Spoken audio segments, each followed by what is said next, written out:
40ാമത് senior വനിതാ ദേശീയ football championship Rajmata ജിജാഭായ് trophy 2025-2026 സീസണിലെ ഗ്രൂപ്പ് ജിയിലെ അവസാന മത്സരത്തിൽ ആതിഥേയരായ കേരളം നേരിടുന്നു പോണ്ടിച്ചേരിയെ. മീനാക്ഷിയുടെ ടച്ചോടുകൂടി മത്സരം ആരംഭിക്കുകയാണ്. നല്ല ഫ്രീ ആയിട്ട് കളിക്കുന്ന ആര്യശ്രീയിലേക്ക്, അവിടെ നിന്ന് നേരെ ഗ്രീഷ്മയിലേക്കാണ് പന്ത് ചേർന്നത്. ഗ്രീഷ്മ പന്ത് റിസീവ് ചെയ്തുകൊണ്ട് ഒരു ക്രോസ് കൊടുക്കാനുള്ള ശ്രമം. And yes, goal number 1 Kerala team. മീനാക്ഷിയിലൂടെ നേടുന്നു ആദ്യത്തെ ഗോൾ കേരള ടീം. 2ാം മിനിറ്റിലാണ് മീനാക്ഷിക്ക് ഗോൾ കണ്ടെത്താൻ സാധിക്കുന്നത്. ഗ്രീഷ്മയുടെ ക്രോസാണ്. കഴിഞ്ഞ മത്സരത്തിലും, അതായത് ഇതിന് മുൻപ് നടന്ന മത്സരത്തിലും മീനാക്ഷിയുടെ ഒരു ഗോൾ ഉണ്ടായിരുന്നു. അതും ഗ്രീഷ്മ തന്നെയാണ് നൽകുന്നത്. എനിക്ക് തോന്നുന്നു മീനാക്ഷിയിലേക്ക് ഒരുപാട് ബോളുകൾ മീനാക്ഷി തേടി വരുന്നു. 1 vs 1 സിറ്റുവേഷൻ വരാൻ പോവുകയാണ്. മീനാക്ഷി കുറച്ചുകൂടി വേഗത്തിൽ കളിക്കണം Meenakshi. And goal number 2 Meenakshi.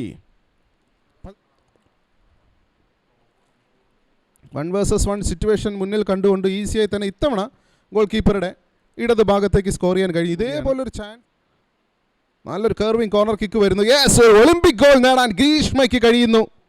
ഒരു തകർപ്പൻ ഗോളാണ് നമുക്ക് കാണാൻ കഴിയുന്നുണ്ട്. ഇതായിരുന്നു ആ ഒരു കോർണർ കിക്ക്.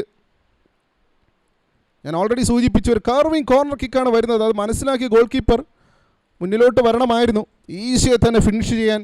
യെസ്, 1ാം പകുതിയുടെ വിസിൽ വന്നു കഴിഞ്ഞിരിക്കുന്നു. താരം കൂടിയാണ്. ജെസ്സിയുടെ ഒരു ഫ്രീ കിക്ക്, ബ്യൂട്ടിഫുൾ, ജെസ്സിയുടെ പേരിൽ കുറിക്കപ്പെടുന്നു 4ാമത്തെ ഗോൾ. ആദ്യമായി സീനിയർ നാഷണൽ മത്സരം കളിക്കുന്ന ജെസ്സിയുടെ തകർപ്പൻ ഫ്രീ കിക്ക് ഗോൾ നമുക്ക് കാണാൻ കഴിയുന്നു. ഗോൾ കീപ്പർക്ക് യാതൊരു അവസരവും കൂടാതെ തന്നെ ഗോൾ കീപ്പറുടെ വലത് ഭാഗത്തേക്ക് ഷോട്ട് എടുക്കാൻ ജെസ്സിക്ക് കഴിയുകയാണ്. നല്ലൊരു ചാൻസ് ഉണ്ട് അവിടെ. നല്ല രീതിയിൽ ട്രിബിൾ ചെയ്തുകൊണ്ട് മുന്നോട്ട് പോകാൻ ശ്രമിക്കുന്നതിനിടയ്ക്ക് ഒരു പെനാൽറ്റി വിധിക്കപ്പെടുകയാണ്. കേരള ഈസിയായി തന്നെ ഗോൾ കീപ്പറുടെ വലത് ഭാഗത്തേക്ക് പെനാൽറ്റി കിക്ക് എടുത്തുകൊണ്ട് കേരളത്തെ വീണ്ടും മുന്നിൽ എത്തിച്ചിരിക്കുകയാണ്. ഇവിടെ സെറയുടെ മുന്നേറ്റം നമുക്കിവിടെ കാണാൻ കഴിയുന്നുണ്ട്. സെറ മേരി തോമസ് കേരളത്തിന് മറ്റൊരു ഭാവി വാഗ്ദാനം. ആൻഡ് മീനാക്ഷിയുടെ ഹാട്രിക് ഗോൾ പിറക്കുന്നു. ഒരു തകർപ്പൻ ഗോളിലൂടെ മിനിറ്റിലാണ് ആ ഗോൾ കണ്ടെത്തുന്നത് മീനാക്ഷി. 2ാം മിനിറ്റിലും 16ാമത്തെ മിനിറ്റിലും 85ാമത്തെ മിനിറ്റിലും ഗോൾ നേടിക്കൊണ്ട് മീനാക്ഷി കേരളത്തിൻ്റെ സൂപ്പർ താരമാവാൻ പോവുകയാണ്.